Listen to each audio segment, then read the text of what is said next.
Good day. My name is Edward Knol. I'm working at the University Medical Center in Utrecht, Netherlands. First, I would like to thank the organizers for the invitation to speak at this session dedicated to the work done by the Federation of Clinical Immunology Societies, called Novel Insights on New Mechanisms in Allergy and Clinical Immunology. I'm very pleased that Apache soon will join this federation, which is really a worldwide, the biggest organization actually worldwide on clinical immunology research, including allergy and clinical immunology. My talk today is titled Biomarkers Revealing Atopic Dermatitis Endotypes. So if I would go for the first slide, this is my disclosures. And then today I would like to discuss with you specifically what the role might be of biomarkers by defining novel atopic dermatitis endotypes. Apart from telling you the old story about IgE, I will try to implement novel biomarkers that might help in phenotyping or endotyping atopic dermatitis. And the last part will be about implementing this kind of biomarkers, not only in endotyping, but also in scoring of severity of disease. So first, let's talk a little bit about atopic dermatitis. You all know that atopic dermatitis is a chronic inflammatory disorder of the skin, but we all know now that there are many different immune mechanisms underlying this skin inflammation. And here on this cartoon by Mitch Howell, you can see clearly that getting atopic dermatitis, like here you can see in the epidermis, there are many different cytokines as well as different cell types involved. So we don't only have Th2, like here's in the center of the screen. We also have Th1 cells, we have Th22 cells, we have innate lymphoid cells, and all other kind of innate and adaptive cells involved. And also from cytokines, we have both adaptive type cytokines, like the typical type Th2s, but we also have adaptive cytokines like IL-33 and IL-31 and TSLP. So it is very important to realize that not all these immune players are active in the same patients. And especially because we now have a lot of upcoming treatment tools that are hitting on these specific players, it is important to really decide before you can treat these patients what kind of endotype or what type of immunological mechanisms is actually involved. So we now have already some data on the treatment of with dupilumab of atopic dermatitis, where you specifically block the IL-4 receptor alpha chain, but also there are many others in upcoming treatments involved in atopic dermatitis.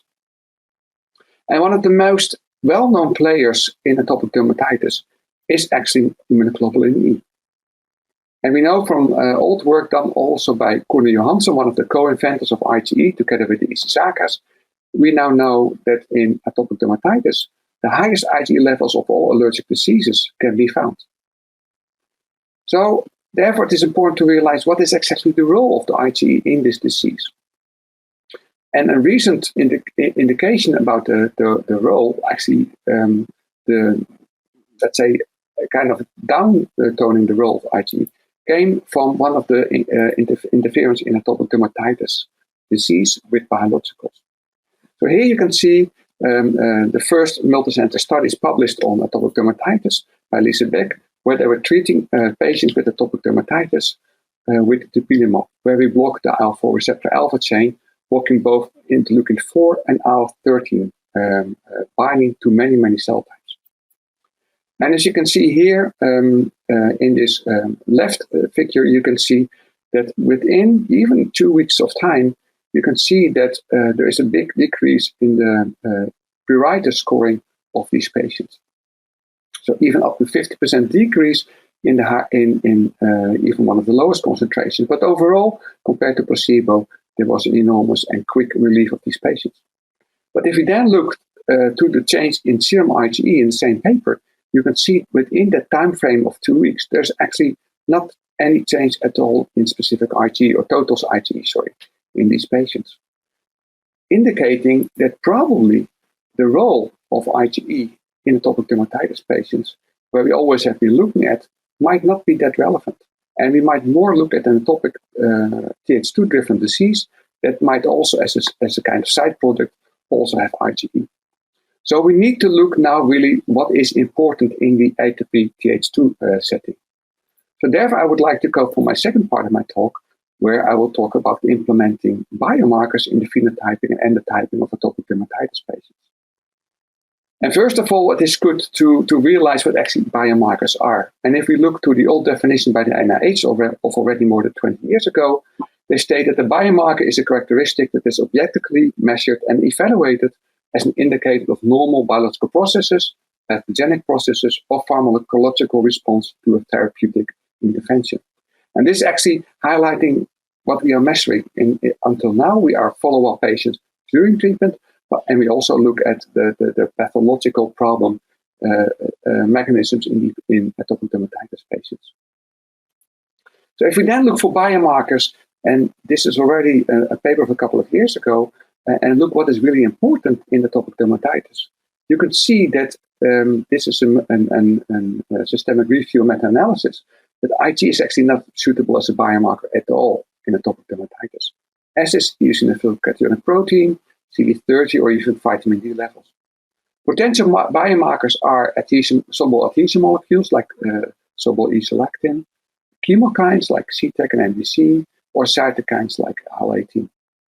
A good biomarker, and actually that was already published a couple of times, is another chemokine called TARC, also known as CCL17. And already quite some time ago, we found out that TARC is specifically increased in the serum of atopic dermatitis patients. And that was first shown by Kakinuma, comparing atopic dermatitis with eczema, with psoriasis patients, and we repeated that comparing different allergic diseases. And as you can see in this figure, that if you look in healthy controls, patients with asthma or rhinitis, or patients with rhinitis, there's not much of a change in the serum levels of TARC. But the moment you have the skin involved, like here with atopic dermatitis, or atopic dermatitis patients with comorbidities, you can see that there is a significant increase in the serum level of this chemokine. And we could also correlate slightly the serum TARC levels to the severity of eczema, in this case scored as LSS severity, like you can see clearly in this figure. This doesn't look that convincing, that the R is still relatively low.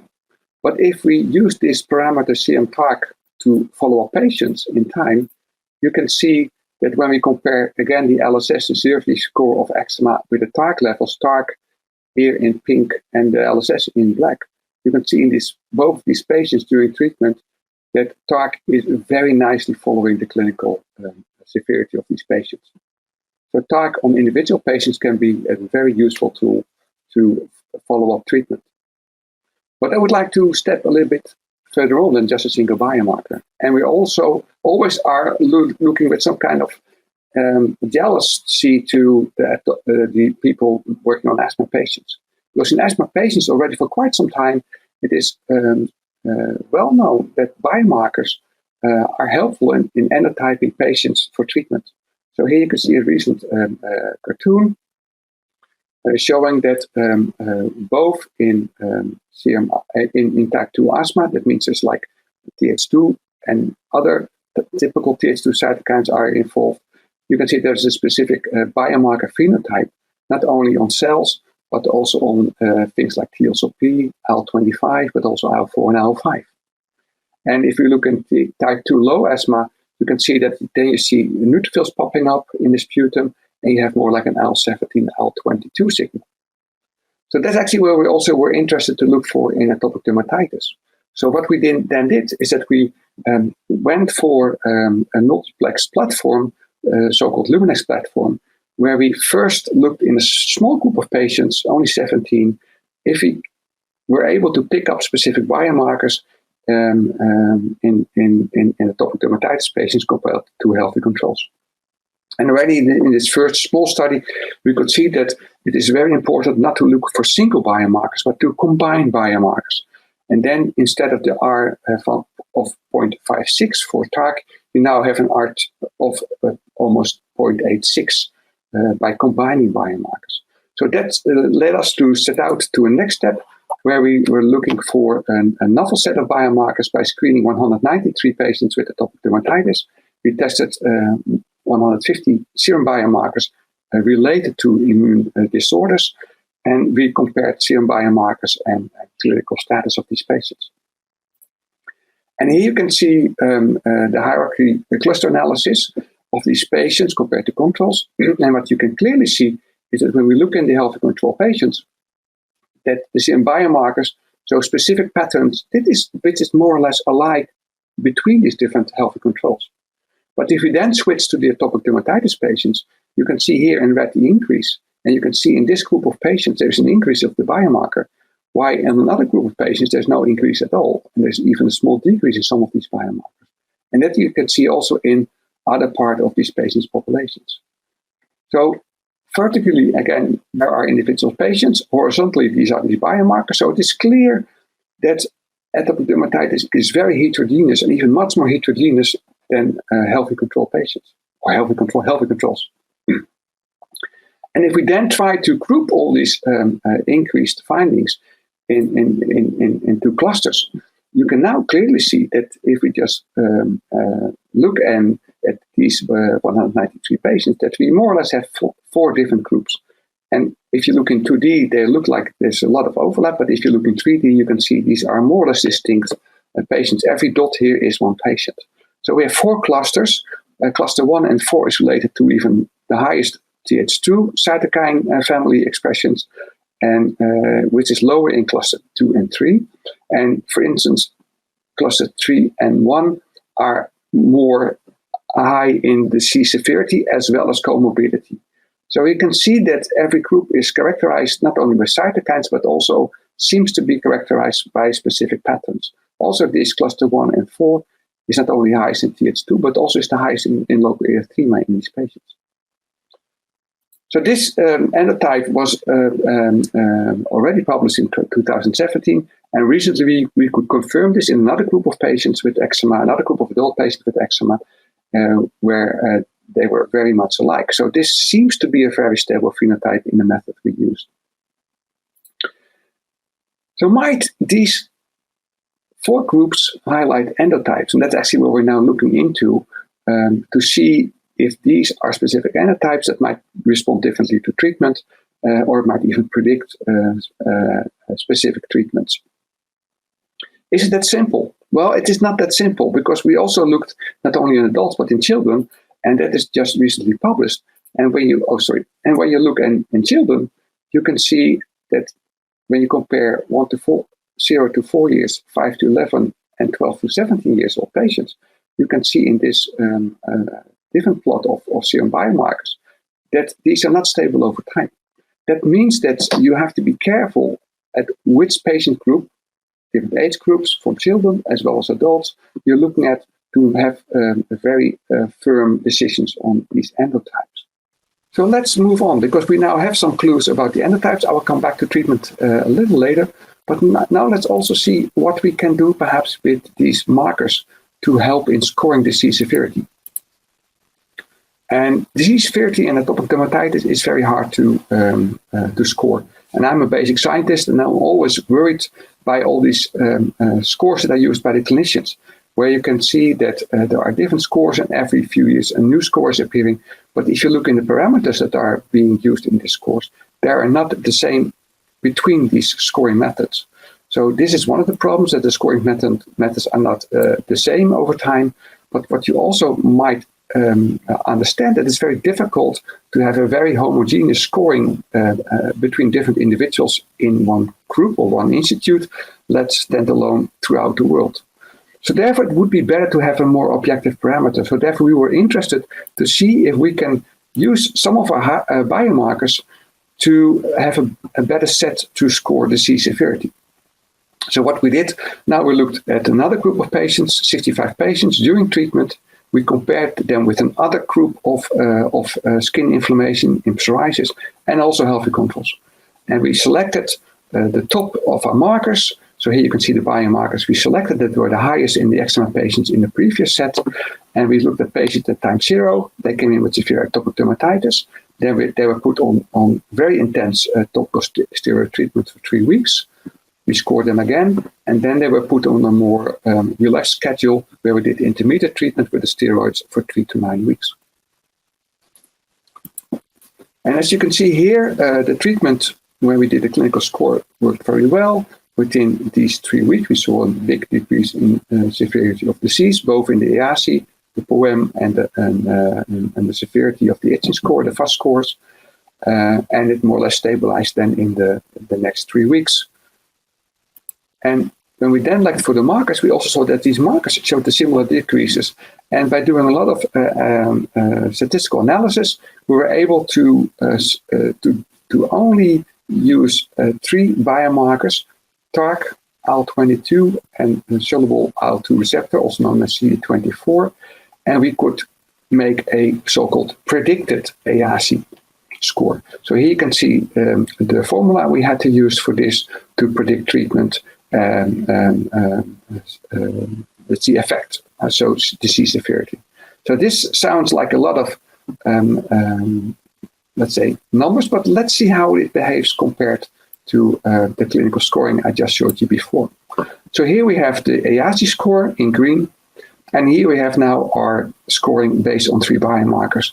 So we can see that they are perfectly aligned. So we can now, by using only 3 biomarkers, perfectly, or almost perfectly, I should say, predict the severity score of these patients. And we call this now a predicted EASI, or PC, compared to the EASI, which is used by the clinicians.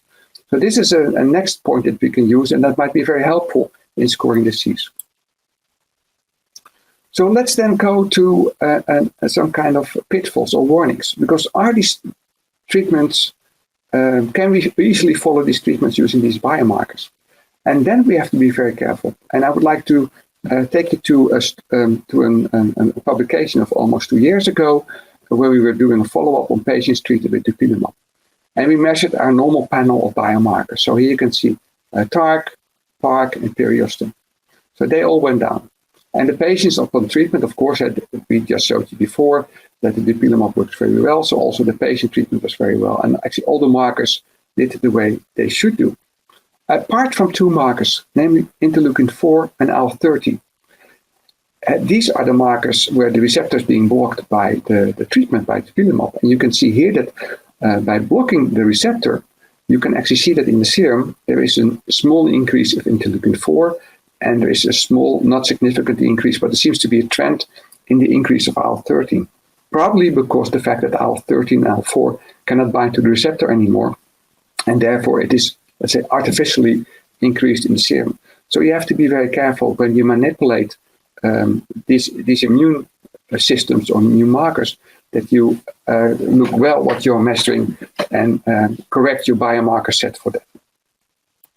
But then look for something that might be very promising. So here we did a study where we were looking for patients that came into a clinic that had severe eczema, and we didn't know if they need already to be put on systemic treatment, or we first should just use intense local treatment. And after 6 months, we came back, and then we decided, okay, these patients should be on systemic treatment or not. And actually, by looking at the biomarkers at day 0 when they came in, we found out that by using these 8 biomarkers, that we could predict if these patients needed to go on systemic treatment already when they came in. So they didn't have to spend a couple of months by very intense local treatment. By just using these markers, and you can see here the raw curve of the predicting of the systemic treatment. By just using these 8 markers, we were able to predict that these patients would not do well on local treatment and needed immediately to go on systemic treatment. So this is all very nice, and especially when you would like to follow up patients, it would be nice that you would not need to ask these patients every time to come to the clinic, to draw the blood, to collect the serum. So we should do something more simple. And for that, I will just show you a cartoon that is highlighting one of our other papers, where we actually were using the so-called dry blood spot method. So what the patients can do now at home, they can just do a finger prick, use the droplet of blood, put it on a paper disc, a paper spot. They can just keep it in the fridge, send it to us via regular mail. We elute the biomarkers from the paper discs, and then can measure the pattern of the cytokines or chemokines or other markers via, again, the same platform. I was very surprised because we can even store the paper disc for weeks on the desks, can store them for years under -20, but TARC, for instance, doesn't change in time. So it seems to be very stable when we put them on these paper discs. So this might in the future be a way to go for the patients, that they can do this at home, can just send it to the lab on regular mail, and a lab that can just measure these biomarkers would be able to predict this.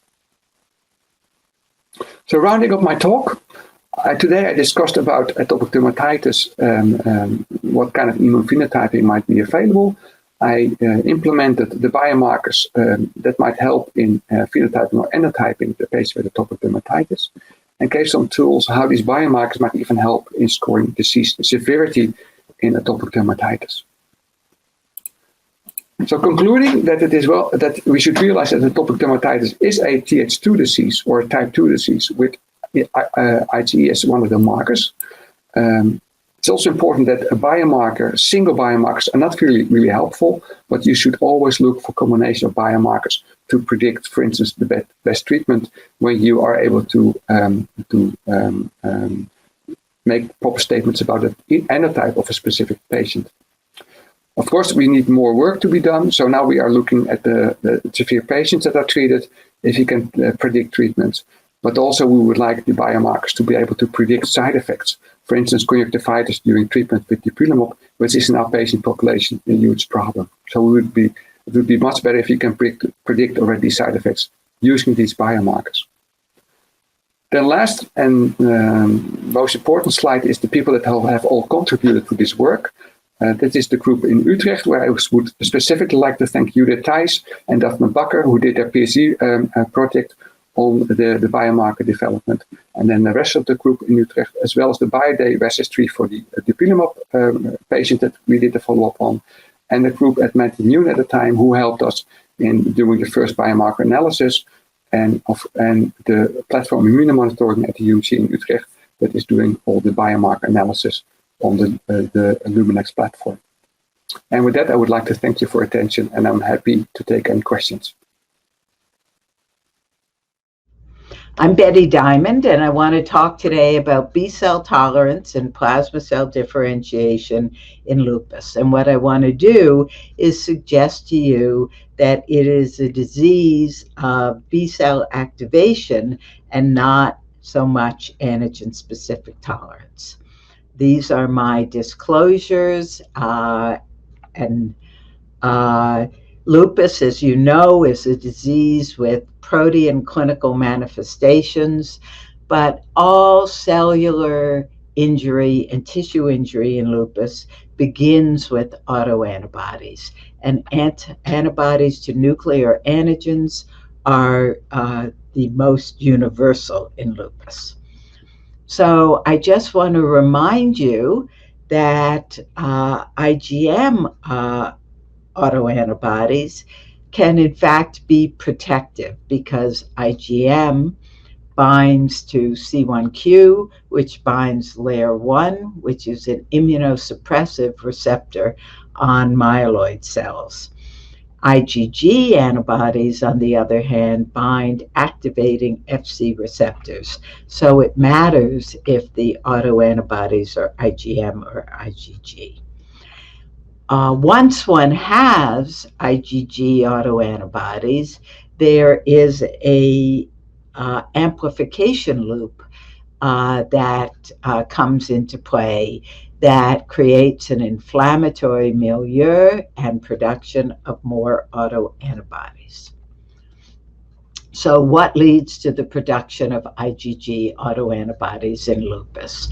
And there really have been two theories that have been put forward. One is a defect in the censoring of autoreactive B cells, and the other is altered B cell activation or differentiation.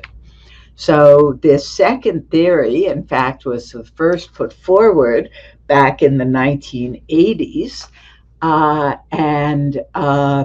What you see here is autoantibody production by MRL-LPR mice, which is one of the canonical strains of mice studied as a model of lupus. And you see on the top that there are more B cells in MRL-LPR mice making immunoglobulin and anti-DNA antibodies, and in fact antibodies to KLH, a foreign antigen, and anti-myosin antibodies, but it's because there are more B cells making antibodies by an ELISpot assay, because if you actually ask for the percentage that are making antibodies to DNA or myosin or TNP, KLH, it's the same between the autoimmune MRL-LPR strain and the non-autoimmune plus strain. But then we learned about B cell tolerance checkpoints, and we learned that as B cells arise in the bone marrow, a large number are autoreactive, and then as they mature and move into secondary lymphoid organs, there are distinct stages and processes that eliminate autoreactivity.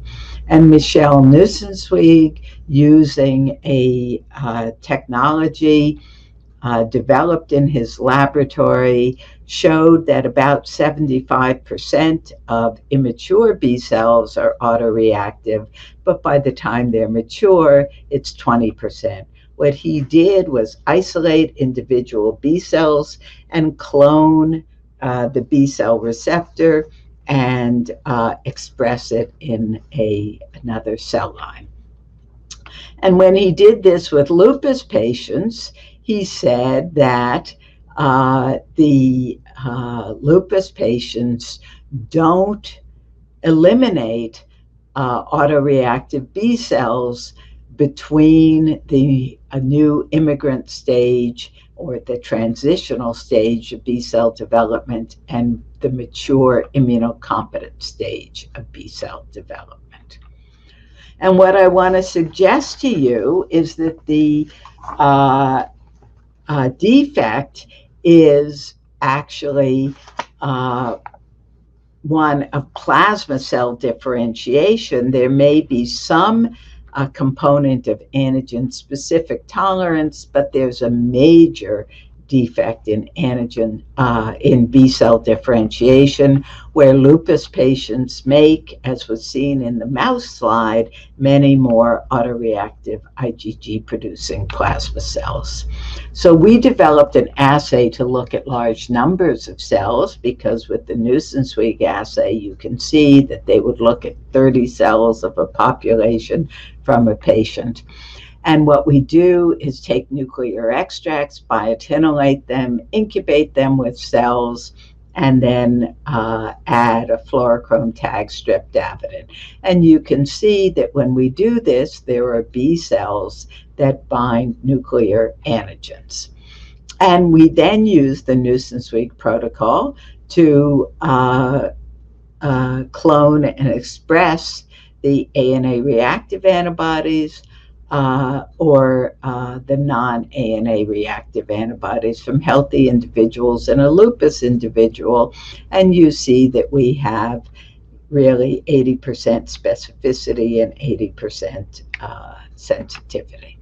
And these antibodies, in fact, bind to many nuclear antigens, as is seen in lupus. So then we went to patients to ask about whether there were, in fact, defects in tolerance checkpoints. And the first thing I should show you is that when we look at healthy peripheral blood B cells, you can see that there are about 40% in the transitional population and a little less than 20% in the naive population, which isn't very different from the numbers that Michel Nussenzweig got. But when we look at lupus patients, we see that they, in fact, have the same percentage of ANA positive cells in their transitional population and the same number in their naive. And this is different, but this is an assay where we can look at many, many more cells from many patients. And then when we went to look at antigen experienced cells, we again saw that there is a tolerance checkpoint as you move to memory cells, and that this tolerance checkpoint is maintained in lupus patients. So we wanted to look at plasma cells, and to look at plasma cells, we compared intracellular flow cytometry for nuclear antigen reactivity with ELISpot assays, and you can see that it's pretty good. And so what we found was that there's another tolerance checkpoint as you differentiate to plasma cells, and a tolerance checkpoint between IgM and IgG plasma cells. And in lupus patients, what you see is there are more plasma cells. The percentage of IgG within the plasma cell population is higher. And while on the far right, the frequency of ANA positive B cells is no different, it leads to a total increase in the number of ANA positive IgG plasma cells. So this is the model that we want to present, that in fact there are more plasma cells in lupus patients, more IgG plasma cells, and while the frequency of autoreactivity in that population is the same as in a healthy individual, the total number of plasma cells is increased, and therefore you end up with more autoantibodies in the serum. So we know that there are two ways to become a plasma cell. One is through an extrafollicular response, and one is through a germinal center response. And we know that these two routes lead to a different frequency of antigen-experienced cells, meaning memory cells and IgM and IgG plasma cells, and the antibodies themselves have different characteristics. So we decided to ask whether in lupus patients this enhanced IgG plasma cell population is arising via an extrafollicular or a germinal center route, because we think that understanding patient heterogeneity is critically important in lupus. It may identify particular subsets of patients that may be more responsible to different to individual therapeutic interventions. We can use this heterogeneity to understand the impact of lupus risk alleles, and we might be able to look at clinical trials and understand whether the therapeutic had an effect on a particular subset of patients. So it's known that in MRL-LPR mice, most of the response is extrafollicular, whereas in NZBW, it's a germinal center response. And what you can see is that the NZBW mouse model of lupus, the other canonical strain of lupus in mice, has a large percentage of memory cells and IgG plasma cells, whereas the MRL-LPR mice, where the autoantibodies arise through an extrafollicular route, has lower frequency of memory cells and lots of IgM as well as IgG plasma cells. And we confirmed that this reflects an extrafollicular versus germinal center response by looking in non-autoimmune mice at the response to NP-Ficol, which is an extrafollicular response with IgM, plasma cells as well as IgG, and a smaller population of memory cells. And we looked at the response to NP-CGG, which is a germinal center response. And on day 21, all you see in the spleen is the B cells coming out of the germinal center response. And you can see a much larger population of memory cells and just a small population of IgM plasma cells. So we looked at our lupus patients for their distribution of ANA reactivity into different subsets. And what we found was that there was a population of lupus patients that we call cluster 1 that had low memory cells and IgM and IgG plasma cells. And there was a population that we call cluster 2 that had much higher memory cells. And so what we did was make an arbitrary distinction where we said that if you have more than 20% plasma cells, then you're in cluster 1. And if you have less than 20%, you're in cluster 2. And what you can see is lupus patients maintain their phenotype over time, independent of flares, so the SLEDAI can change dramatically, and independent of medication. This seems to be an intrinsic characteristic of a patient. And when we looked at the antibody specificities, what we found was that those in cluster 1, which is the extrafollicular route, have reactivity to more antigens, whereas those in cluster 2 that arise through a germinal center have a more focused response. And we were also able to show that the anti-DNA antibody response in the cluster 2 germinal center patients is higher affinity. And when we did sequencing of B-cell receptors from these different populations, and we asked whether the plasma cell population is more related to a naive population or more related to a memory population, what we found was that there were, again, 2 clusters of patients, one where the plasma cells on the upper left are more related to naive cells, and those we think come through an extrafollicular route, and one where the plasma cells are more related to memory cells, and those come from a germinal center route. And in fact, the germinal center plasma cells have a higher frequency of somatic mutation, as you might expect. So we think there are indeed 2 clusters of patients defined by the distribution of antigen-experienced autoreactive B cells. So if we want to move to therapy, we want to understand how we might block plasma cell differentiation.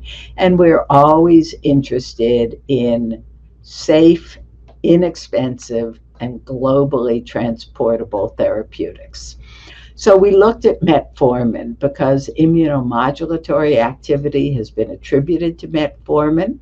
It's been used as a treatment in mouse models and in a small trial of lupus patients.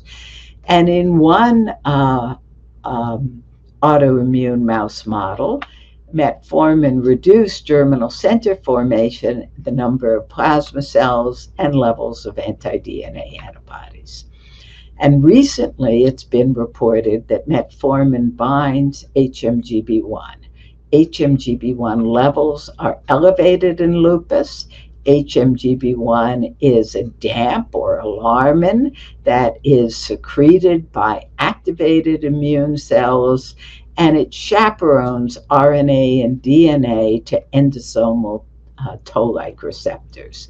And we know that these toll-like receptors, toll-like receptor 7 and 9, are involved in the proliferation, activation, differentiation, and survival of B cells and are critical in plasma cell differentiation.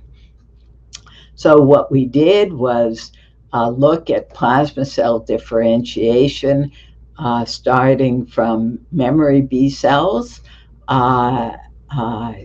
in vitro, and we either treated with CpG or with a cocktail that included IL-21, IL-10, and CpG with and without metformin. And you can see that metformin decreased in numerous different individuals the differentiation of plasma cells. And we did this by flow cytometry on the left and by an ELISpot assay on the right. And what we found was that metformin actually reduces the internalization of CPG into the B cell. So on the left, you see many cells that have CPG in green, internalized, and on the right, many fewer, and that is quantitated. And showing that the CPG gets in through an HMGB1 pathway is confirmed by showing that soluble RAGE can also block the internalization. So what's the summary here? Lupus is a disease, at least in part, and we think in large part, of B cell differentiation. There are two ways to plasma cell differentiation in lupus, and we think that in each patient there is either a dominant extrafollicular pathway or a dominant germinal center pathway. And it's been shown that lupus risk alleles are primarily expressed in B cells and myeloid cells, and we actually think that those with a extrafollicular pathway for IgG plasma cell differentiation may have more risk alleles expressed in myeloid cells, with myeloid cells as the drivers of disease, and those with the germinal center pathway may have more risk alleles that are expressed in B cells, and B cells as the driver of disease. But we're currently working to address this hypothesis. And finally, can we block the differentiation to plasma cells in lupus? And what we really want to block is the differentiation to IgG plasma cells, because I started this talk telling you that IgM plasma cells are in fact immunosuppressive. We think metformin is a drug that can block plasma cell differentiation, and the data in the mouse model, in the Roken mouse model, suggests that maybe it's a selective block in IgG, and we're looking at that now, as well as other approaches to blocking plasma cell differentiation.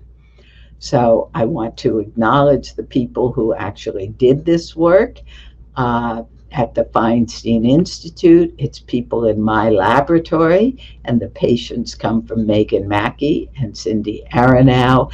And the sequencing of the B cell receptor was done by Nina Luning-Prock at the University of Pennsylvania. So I'd be delighted to answer questions. Hi, I'm Megan Sykes. I'm going to speak about inducing transplantation tolerance. Currently, the field of organ transplantation is limited by two major problems: the many complications associated with the long-term immunosuppressive therapy that is needed to prevent graft rejection, and secondly, these therapies, while effective in the early post-transplant period, have not really diminished late graft loss. So chronic rejection remains a major problem. Both of these limitations could be avoided by the induction of immune tolerance. By immune tolerance, we mean long-term graft acceptance without immunosuppressive therapy, with an otherwise fully competent immune system. Now, in order to carry out trials of tolerance induction, which entails removal of the standard of care, which is lifelong immunosuppressive therapy, it's important to meet certain criteria. First of all, we need to know it works in the most stringent models that we have in rodents, such as MHC mismatched skin grafts. But that's not enough. We need to have large animal data indicating that it works. And finally, it's best if we already have safety data with the reagents that are going to be used in our tolerance protocols. As it turns out, hematopoietic cell transplantation and ideally induction of mixed chimerism comes closest to meeting these criteria. And hematopoietic cell transplantation has entered the clinic in several trials of tolerance induction. If one is going to use hematopoietic cell transplantation to induce tolerance, one can't just do an ordinary myeloablative bone marrow transplant, as is often done for hematologic malignancies. Instead, we have to develop minimally toxic, non-myeloablative conditioning regimens that are nevertheless sufficiently immunosuppressive to overcome the potent host versus graft T cell barrier to engraftment. And we have to do this across HLA barriers, which is important because most organ transplants are performed across HLA barriers. However, the major complication of hematopoietic cell transplantation that can be quite lethal, graft versus host disease, is completely unacceptable in this setting. So we have to have a way of avoiding it while achieving this engraftment. Now, how does mixed chimerism work to induce tolerance? Well, basically, to get mixed chimerism, first of all, you have to prevent rejection of your donor hematopoietic cells, both within the thymus and in the periphery, where there are alloreactive T cells. Secondly, it helps if you make a little space in the bone marrow compartment with some myelosuppressive but not myeloablative conditioning. If you do that, your host hematopoietic cells persist and your donor ones coexist with them in the bone marrow. And these both send progeny to the thymus that generate T cells and also generate antigen-presenting cells that are very important in the process of clonal deletion in the thymus, so that the emerging T cells are centrally tolerized to both the donor and the recipient. And you have this lifelong state of tolerance. Now, there have been 3 centers, actually now 4, that have begun clinical trials of hematopoietic cell transplantation for kidney allograft tolerance. One is the one we carried out at Mass General Hospital that involved T cell depletion with a monoclonal antibody or anti-thymocyte globulin plus thymic irradiation. And bone marrow transplantation on the same day as kidney transplants. And we've done this in HLA identical and more recently mismatched transplants. And I'm going to talk only about the HLA mismatched transplants today. And we have some very long follow-up on this. At Northwestern University, a protocol involving TBI and fludarabine, pre- and post-transplant Cytoxan, and facilitating cells along with donor hematopoietic cells with a kidney transplant has been performed in fully mismatched, extensively HLA mismatched transplants, but full chimerism rather than mixed chimerism has been achieved. And this has been the outcome in 23 of 31 patients. But there has been some significant GVHD and infectious complications. And this approach is now in phase 3. At Stanford, an approach involving total lymphoid irradiation, anti-thymocyte globulin, and hematopoietic cell transplantation after a kidney transplant has worked very well in HLA identical transplants, but has not yet succeeded in the HLA mismatch setting. Now, the trials we did at MGH really came out of some translational work from the mouse, where we showed that graft versus host disease and graft versus leukemia effects were not identical, and that we could actually use the graft versus host reaction for beneficial effects, particularly in our initial studies achieving graft versus leukemia without GVHD. And this is a mouse study that we did that illustrated this. We used a very mild, non-myeloablative Cytoxan-based conditioning regimen to achieve very low levels of mixed chimerism. But what we found is that if we infuse non-tolerant donor lymphocytes at day 35, after all the conditioning-induced inflammation has subsided, that mixed chimerism would convert to full donor chimerism without any graft versus host disease. As you see, there's no weight loss, a very sensitive indicator of GVHD. And this lymphohematopoietic graft versus host response had powerful anti-tumor effects against a recipient lymphoma. The animals were completely protected from the lymphoma, whereas animals not getting the DLI all died from their disease. So this was separation of GVHD from GVL. And we learned that the reason that we did not get GVHD was because we waited 35 days before giving the DLI, and there was no inflammation in the GVHD target tissues like the skin, the gut, and the liver at that time. And we proved this by showing that if you actually applied an inflammatory stimulus to a piece of skin at the time you gave the DLI, you now got GVHD in that piece of skin, but only locally. You didn't get it in the untreated skin in the same animal. So inflammation, we found, is a key checkpoint for migration of GVH reactive cells out of the lymphohematopoietic system into the GVHD target tissues. And I'm going to come back to this concept later. But these trials in mice led us to clinical trials in patients with advanced hematologic malignancies. Meanwhile, we had carried out studies in mice to induce mixed chimerism for organ allograft tolerance, which I started out talking about at the beginning, and had translated these into monkey models with Tetsuo Kawai, David Sachs, and Ben Kazemi. But the monkey studies actually showed that if you gave if you got just transient mixed chimerism and did the kidney transplant at the same time, that in most cases, actually tolerance was achieved to the kidney, even though it was only transient mixed chimerism. So in the course of translating this GVH-GVL approach into patients, we did develop one regimen that achieved only transient chimerism across HLA barriers with no GVHD. And that was not what we were after for getting GVL, but it turned out to be ideal for trying for tolerance induction because we had this monkey model showing that transient chimerism was sufficient. So this is basically the regimen. It's undergone several iterations, but it involves pre-transplant non-myeloablative doses of cyclophosphamide, thymic irradiation, and peri-transplant anti-CD2 monoclonal antibody. And rituximab pre and also now post-transplant has been added to the regimen, a short course of steroids, and then calcineurin inhibitor, now tacrolimus, is given for 9 to 12 months and then discontinued, and then the patient's off immunosuppression. Kidney and unmodified bone marrow are given on day 0. And this work has been published now in these 2 New England Journal papers, but I'll just summarize and tell you where we are now. So these are the times post-transplant of the 7 patients out of 10 who succeeded in getting off immunosuppression. And these are the durations for which they were or have been off immunosuppression. 2 are still completely off immunosuppression.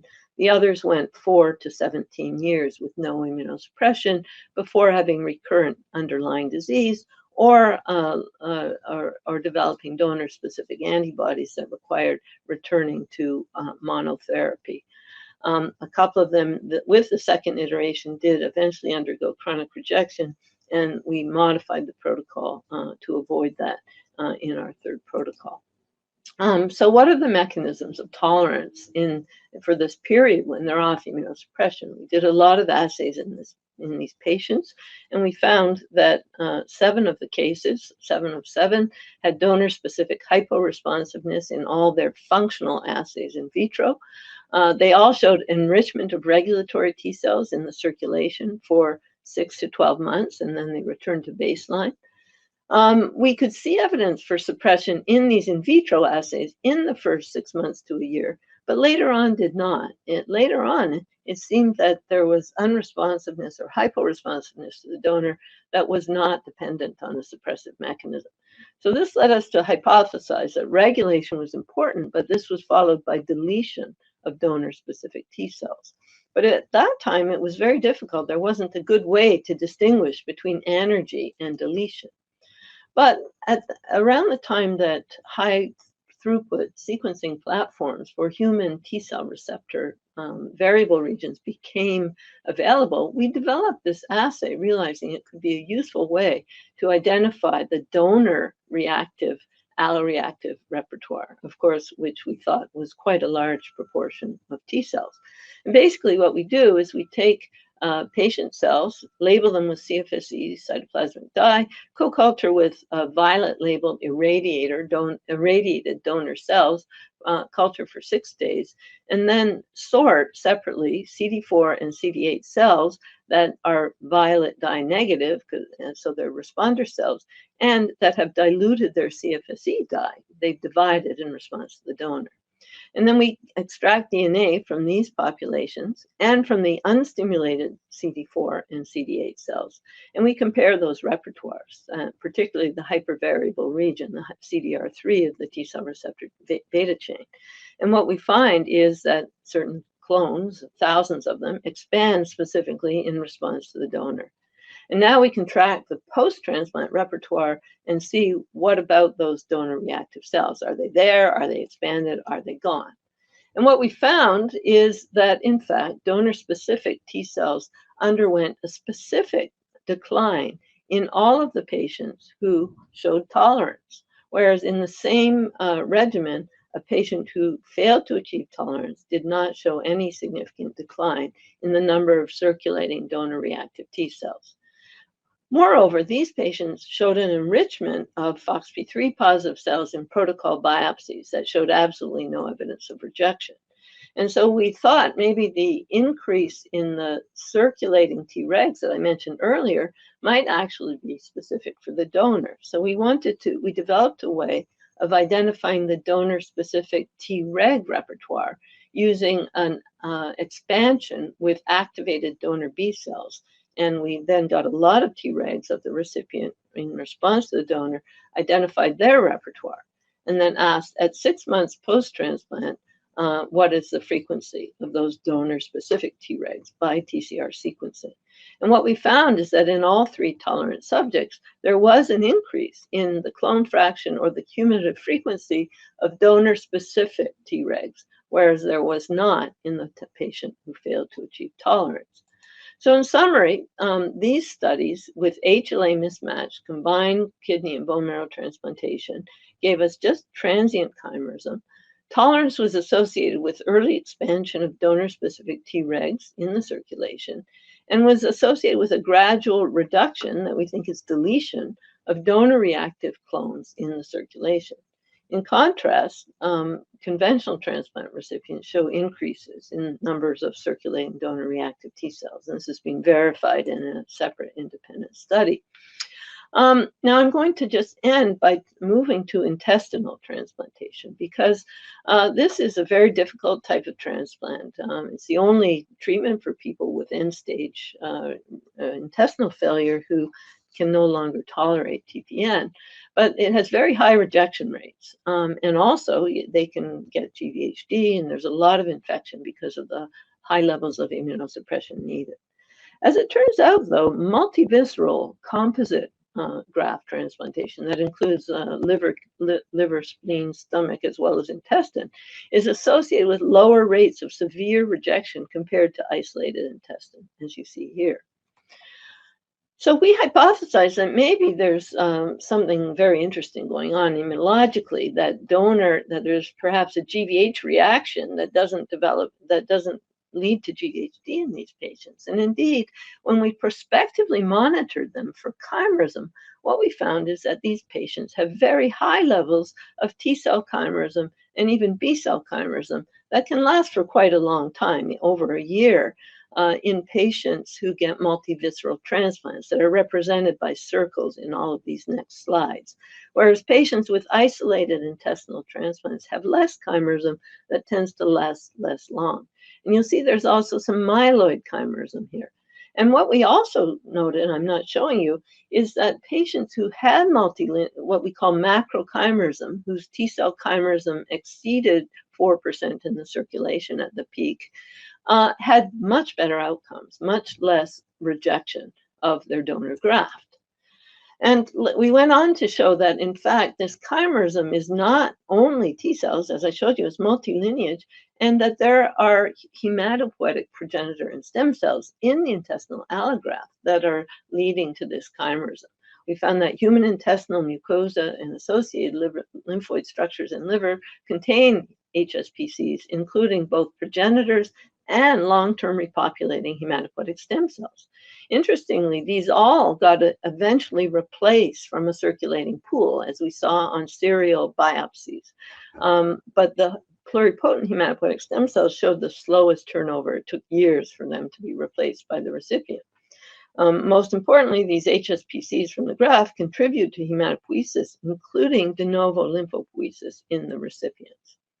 So we hypothesized that some of this chimerism may actually reflect a lymphomatopoietic GVH reaction, which I showed you earlier can increase donor chimerism, making space for donor hematopoietic cells to engraft in the marrow.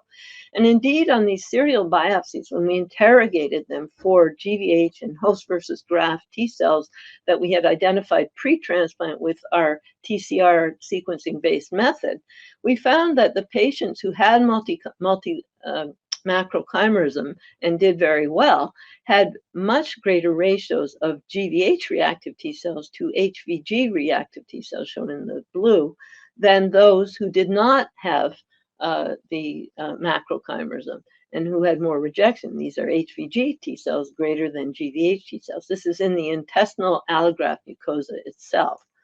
And we hypothesized that this expansion of GVH reactive T cells that we see here actually probably is because there's an early infiltration of recipient APCs into the graft mucosa that we can see. I'm not showing you. And we think that these expanded GVH reactive T cells actually are promoting macrochimerism. And we can see that there are donor T cells in the recipient bone marrow of these patients with macrochimerism. And at the same time, we can see donor CD34 cells. Here's an example. This is donor, this is recipient, this is a bone marrow specimen. There's CD34 cells and T cells from our donor.